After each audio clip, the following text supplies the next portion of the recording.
I came here basically because I felt that there was a really urgent need to kind of stand up to the Republican agenda. I've been seeing like a lot of things just wrong with this country. I think increasingly our self-determination is being rapidly taken away. We're losing the whole idea of what it means to be democratic. I think like a lot of government policies and corporate policies are really infringing on all of that. March to show solidarity with other people's movements.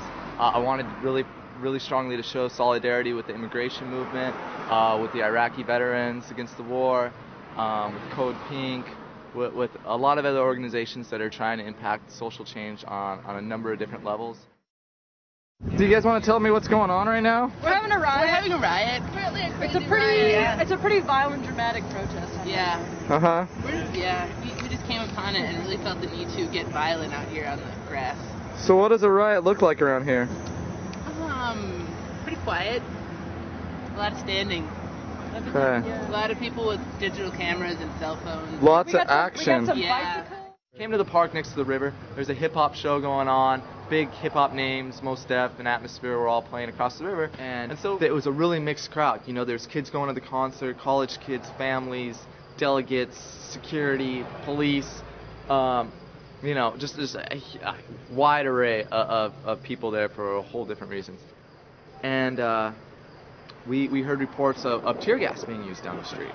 And there's people running up kind of, oh my gosh, we're being tear gassed, concussion grenades, what's going on? And I was filming, you know, and I wanted to be there to document it. And so I kind of ran up, and I see kids, you know, they got snot coming out of their nose, and they're crying, and, you know, there's kind of a little bit of chaos, but all the demonstrators were being peaceful.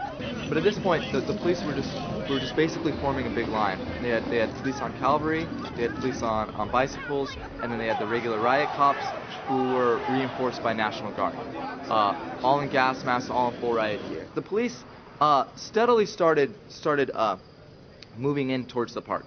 Okay. And we're filming, and CNN's filming, and you can see big media with their helmets and their gas masks behind the police lines. And, you know, the concert's right across the river, you know, and everyone was just kind of hanging out, mellowing out. And the police slowly started to move down the street and create a line.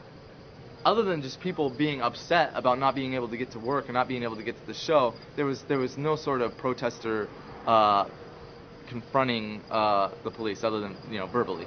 And so, but they slowly started to surround us. And I think everyone stayed calm up to a point because, you know, we knew that we hadn't done anything wrong. No one was really even holding signs. No one was really even demonstrating. We were all just hanging out. And then just basically out of nowhere, the police tightened in, and everyone's kind of getting nervous at this point. And they get on the bullhorn and they say, "Ladies and gentlemen, you're all under arrest." Ladies and gentlemen, you're under arrest. Are you serious? Please be seated. Place your hands on top of your head and cooperate. I'm seeing families and, like, you know, kids with University of Minnesota shirts, and, like, you know, kids are bobbing their head to hip hop, like, what, are you kidding me? And at that point, no one really believed it.